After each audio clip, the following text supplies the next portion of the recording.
Today we're going to take a look at a very familiar story of the prodigal son. Read some of this from the 15th chapter of the Gospel of Luke, starting at the 11th verse.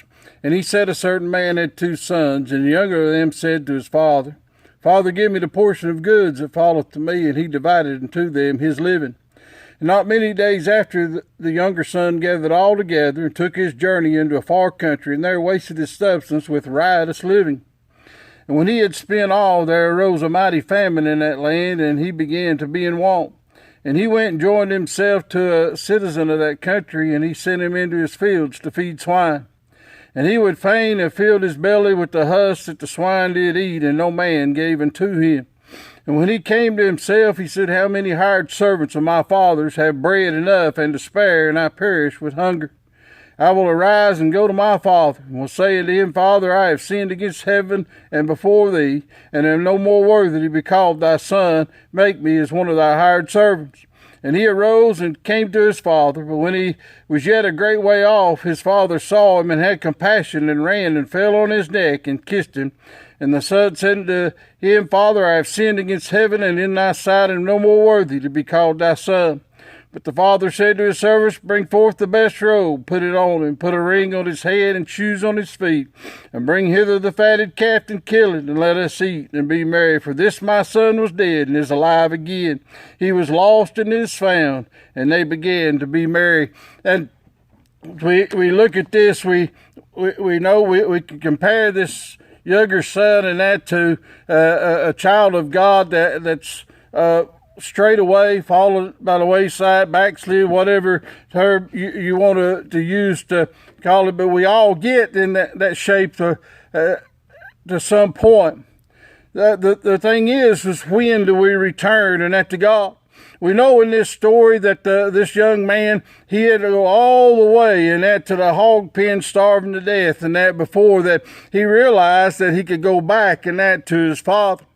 But anywhere along that way, you might say, well, I'm not right where I need to be with God, but I've not fallen away that far. Well, all along this way, this young man had the opportunity to go back to his father.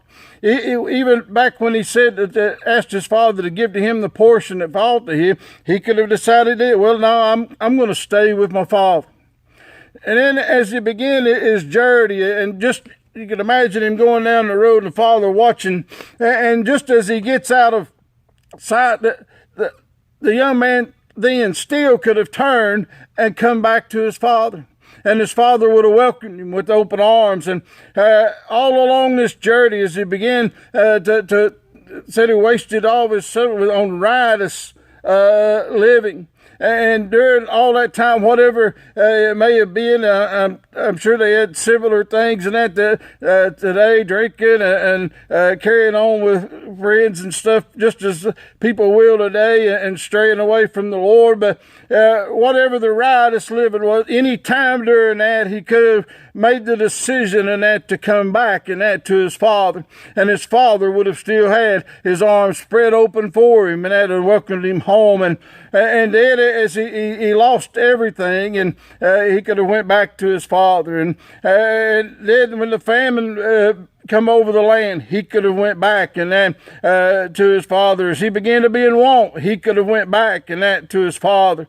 Said he would have fain have filled his belly with husk that the swine did. He could when he was sent into to feed the hogs. At the time the man said, I'll give you this job, you can feed the hogs. He could have then turned and went back to his father before he ever got into that hog pen. But it took him getting all the way in that to the hog pit, and he said he would fain have filled his belly with the husk that the swine did eat, and no man gave it to him. And he wasn't finding any help out here in the world. And when we stray away from God, there's not anything in the world that can fill that void, and that when we're separated from God. But anywhere along this journey, you might just be strayed away a little bit. You might just gotten just a little ways away from the Lord, but you can still go right back and that to where you left off, and the Father's going to be waiting and that with open arms. And the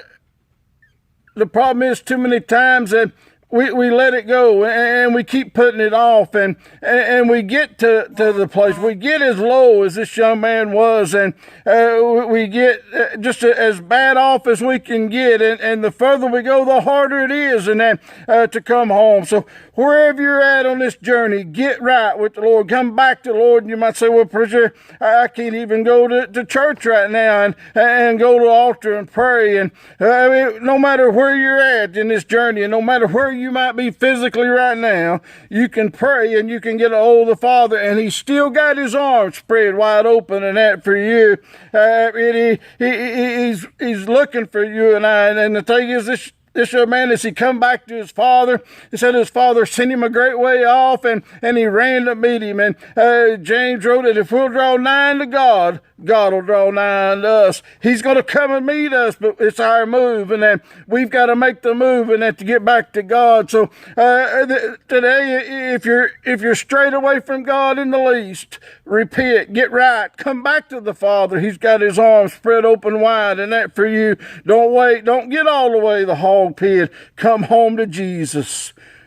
God bless.